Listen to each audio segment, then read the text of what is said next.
अमचन music की शानदार प्रस्तुति।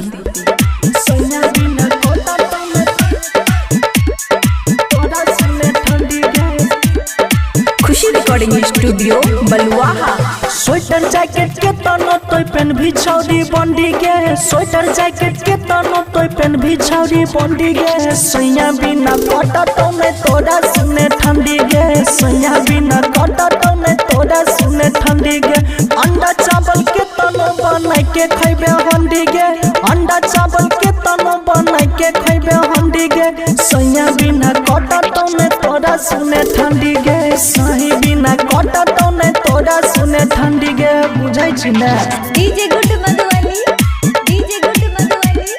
सैया बिना कटतो में तोरा सुने ठंडी गे। सैया बिना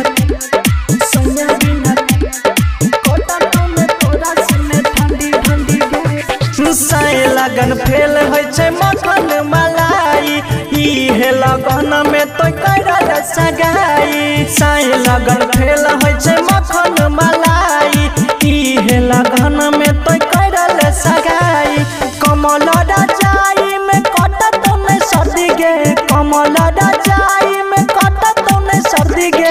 सैया बिना कटत में तोरा सुने ठंडी गे, सही बिना कटत में तोरा सुने ठंडी गे। DJ good Madhubani, DJ good Madhubani. सैया बिना कटत में तोरा सुने ठंडी गे। सैया बिना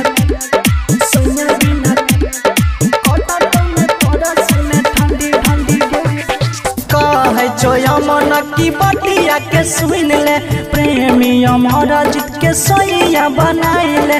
कहे छो यमन की बटिया के सुन ले, प्रेमी आजाद के सोइया बनाइले। कहे छिया छौरी तो बने नहीं घमंडी गे, कहे छिया छौरी तो बने नहीं घमंडी गे। सही बिना कटतो में तोरा सुने ठंडी गे, सैया बिना कटतो में तोरा सुने ठंडी गे। बात के बुझ ले। खुशी रिकॉर्डिंग स्टूडियो बलुआहा।